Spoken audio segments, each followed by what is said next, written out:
তো আজকে আমি আপনাদের সঙ্গে কোনো রকম রেসিপি শেয়ার করছি না, আমি এক ধরনের আজকে আপনাদের সঙ্গে টিপস শেয়ার করছি।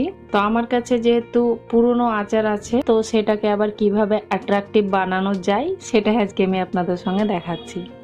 তো আপনারা এখানে দেখতে পাচ্ছেন যে এখানে আমার আচার আছে, আর এটা কিন্তু আগের বছরের পুরনো আচার। যেহেতু আমি বেশ অনেক দিন মানে প্রায় 6 মাস মতো রোদেই রেখে দিয়েছিলাম, তার কারণে কালারটা কিন্তু এরকম চেঞ্জ হয়ে গেছে। এটা তেল মনে হচ্ছে না, মনে হচ্ছে যেন হলুদ রঙের জল। তো এই তেলটাকে আমি একটা সসপ্যানের মধ্যে ঢেলে নিচ্ছি। তো বেশ এখানে প্রায় 1 কাপ মতো তেল আছে। এই তেলটাকে আমি জাস্ট হালকা একটু গরম করে নেব। তো তেলটা গরম করে নিয়েছি, খুব বেশি গরম করার প্রয়োজন নেই, হাতে জাস্ট একটু টাচ করছি। তো আপনি হাতে টাচ করতে পারবেন এরকম একটু গরম করে নিতে হবে। 1 টিস্পুন কাশ্মীরি লঙ্কার গুঁড়ো, আর দিচ্ছি আমি 1/4 টিস্পুন হলুদ। হলুদটা যদি আপনারা চান তবে বাদ দিতে পারেন।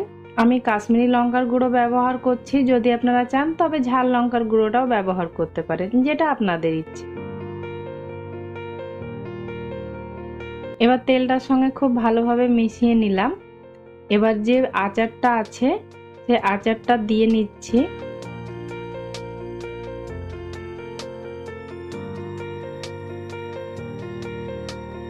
ও আপনারা এখানে দেখতে পাচ্ছেন যে কিছু ডাঁটা আছে। তো আমাকে আবার ডাঁটার আচার খুব ভালো লাগে, তো আমি এখানে বেশ কিছুটা ডাঁটাও অ্যাড করেছিলাম। এখন খুব ভালোভাবে মিশিয়ে নেব।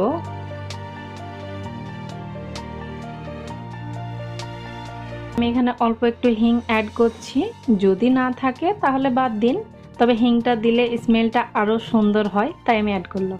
দেখুন একদম সম্পূর্ণ আচারের কালারটা চেঞ্জ হয়ে গেছে। আর এই যে দেখতে পাচ্ছেন এখানে আমার অল্প একটু আচার আছে, এটা কিন্তু 2 বছর আগের আচার, তার কারণে একটু কালো হয়ে গেছে। আপনি যেমন নতুন আচার তৈরি করলে যেরকম কালার আসে, ঠিক একই রকম কালার না আসলেও 90% কিন্তু এসে গেছে। এখন আমি একটা যে কোনো কন্টেনারের মধ্যে এটাকে ট্রান্সফার করে নিচ্ছি। যদি আপনারা কাঁচের পাত্রে রাখতে পারেন তাহলে তো খুবই ভালো। যেহেতু আমি এই আচারটা বেশি রোদে দিয়েছিলাম, তাই কালারটা সম্পূর্ণ চেঞ্জ হয়ে হলুদ হয়ে গেছিল। তবে যদি আপনি ঠিকঠাক রোদে দেন তবে এতটা কালার নষ্ট হবে না। আমি আসলে রোদেই রেখে দিয়েছিলাম, তো তার কারণে কালারটা এরকম চেঞ্জ হয়ে গেছে।